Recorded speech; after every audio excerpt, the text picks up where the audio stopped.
For me, no matter how complex the music gets on paper, and some of this music is pretty complex and pretty challenging to pull off, the most important thing is the emotion behind it. I feel a responsibility to make sure that if someone is going to do that and sit down and listen to it, that it's rewarded. 2, 1, 2, 1, 2, 3.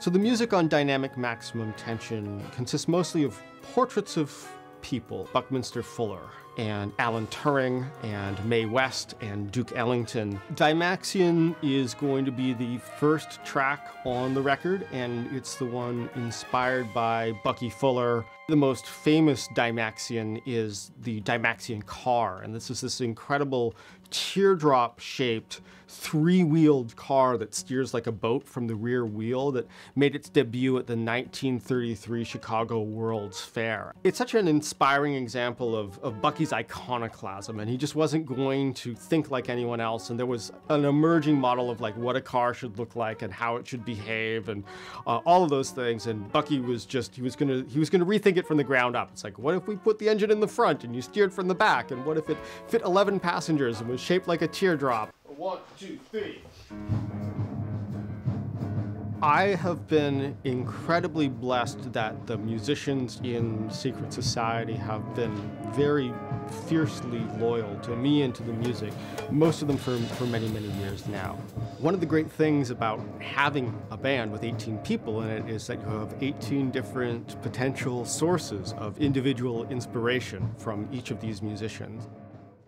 I think the reason so many people stick around so long in Darcy's band is because the music is great. Especially in the jazz, where a lot of music kind of leaves me lacking that sense of emotional connection. And with Darcy's music, it was immediate, it was visceral, and I think his ability to harness emotion in music and to convey that emotion has just gotten that much more deep over the years. Darcy never scratches the surface. Yeah, if he scratches the surface, he's going deep.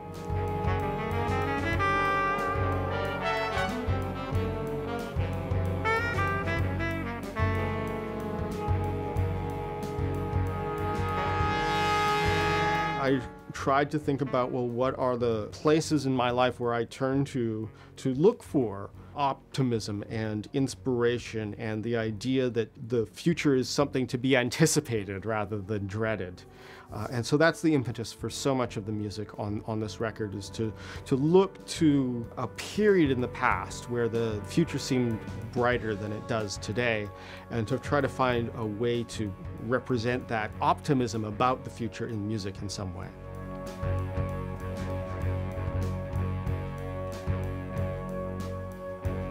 Darcy's music is absolutely some of the most compelling jazz music there is, and that's been the case for, I think, over a decade now.